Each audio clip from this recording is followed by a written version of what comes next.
Albert Einstein 1905 সালে তার বিশেষ আপেক্ষিকতা থিওরিতে উল্লেখ করেন যে আলোর গতির চেয়ে অধিক গতিশীল কোনো বস্তু, শক্তি বা তথ্যবাহী সংকেতের কোনো অস্তিত্ব থাকা সম্ভব না। বিজ্ঞানীদের পরিমাপকৃত আলোর গতি হলো প্রায় সেকেন্ডে 3 লক্ষ কিলোমিটার। অর্থাৎ এই মহাবিশ্বে এই গতির চেয়ে অধিক গতিশীল কোনো কিছু নাই। কিন্তু আমরা জানি যে 13.8 বিলিয়ন বছর আগে গোটা বিগ ব্যাংকের পর থেকে এই মহাবিশ্ব ক্রমাগত প্রসারিত হচ্ছে, ফলে গ্যালাক্সিগুলো একে অন্যের থেকে দূরে সরে যাচ্ছে।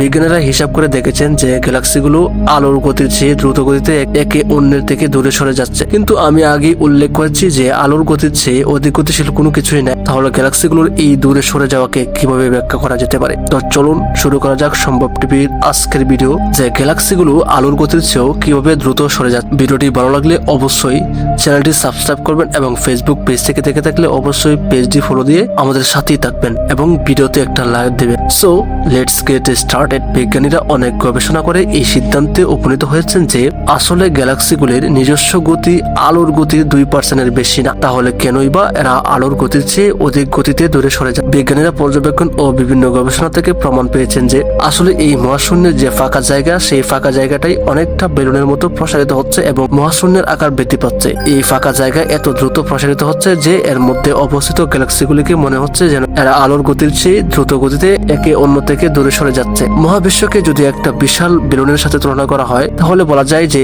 এই বেলুনটা মূলত বড় হচ্ছে। বেলুনের মধ্যে অবস্থিত গ্যালাক্সিগুলির মধ্যে দূরত্ব বৃদ্ধি পাচ্ছে। এই প্রসারণের কারণে বেলুনের ভিতরে ফাঁকা জায়গার পরিমাণ বৃদ্ধি পাচ্ছে। গ্যালাক্সিগুলির গতির কারণে কিছুটা দূরত্ব বৃদ্ধি হচ্ছে বটে, তবে মূল কারণ হচ্ছে বেলুনের সম্প্রসারণ, যার দ্বারা বেলুনের ভিতর নতুন স্পেস তৈরি হচ্ছে বা নতুন জায়গা তৈরি হচ্ছে। প্রকৃতপক্ষে গ্যালাক্সিগুলি আলোর গতির চেয়ে অনেক কম গতিতে দূরে সরে যাচ্ছে, কিন্তু গ্যালাক্সিগুলির মধ্যে এত দ্রুত নতুন স্পেস তৈরি হচ্ছে যে আমাদের কাছে মনে হচ্ছে যে গ্যালাক্সিগুলি আলোর গতির চেয়ে দ্রুত গতিতে চলছে। এই স্পেসের গতি আলোর গতির চেয়ে বেশি। এই আবিষ্কারটা ছিল যুগান্তকারী, নচেত আইনস্টাইনের বিশেষ আপেক্ষিকতার থিওরির সাথে এই ঘটনা সংঘর্ষ তৈরি করে। বিগ ব্যাংকের পর থেকে স্পেসের এই সম্প্রসারণ শুরু হয়েছে এবং এই সম্প্রসারণের গতিও ক্রমাগত বৃদ্ধি পাচ্ছে। ফলে অনেক দূরবর্তী গ্যালাক্সির আলো কখনো পৃথিবীতে পৌঁছাবে না, কারণ গ্যালাক্সি থেকে আলো পৃথিবীর দিকে আসছে আলোর গতিতে, কিন্তু আমাদের গ্যালাক্সি আলোর চেয়ে অধিক গতিতে অন্যদিকে সরে যাচ্ছে। যদিও ওই গ্যালাক্সির আলো আগে পৃথিবীতে পৌঁছতো, কারণ তখন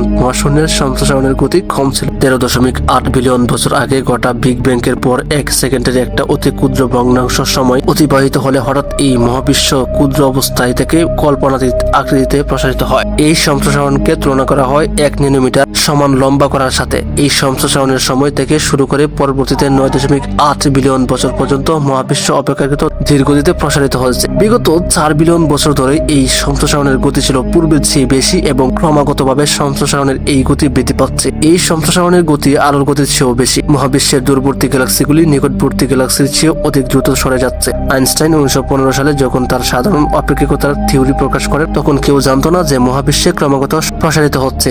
আইনস্টাইনও তার এই থিওরিতে ধরে নেন যে মহাবিশ্ব স্থির অবস্থায় আছে। তৎকালীন এই ভুল ধারণার কারণে তিনি একটা ধ্রুবক তার থিওরিতে ব্যবহার করেন, যার নাম কসমোলজিক্যাল ধ্রুবক। পরবর্তীতে 1929 সালের দিকে হাবল এবং অন্যান্য বিজ্ঞানীরা যখন নিশ্চিত হন যে মহাবিশ্ব আসলে প্রসারিত হচ্ছে, তখন আইনস্টাইন বলেন যে তার এই কসমোলজিক্যাল ধ্রুবকটা তার জীবনের সবচেয়ে বড় ভুল ছিল, কারণ এই সম্প্রসারণশীল মহাবিশ্বের ধারণা আবিষ্কারের কারণে ওই ধ্রুবকের আর প্রয়োজন ছিল না। এই অজানা তথ্যের কারণে তাকে এই ধ্রুবকটি আনতে হয় যেন তার হিসাবের সাথে পর্যবেক্ষণ লব্ধ তথ্যের মিল হয়।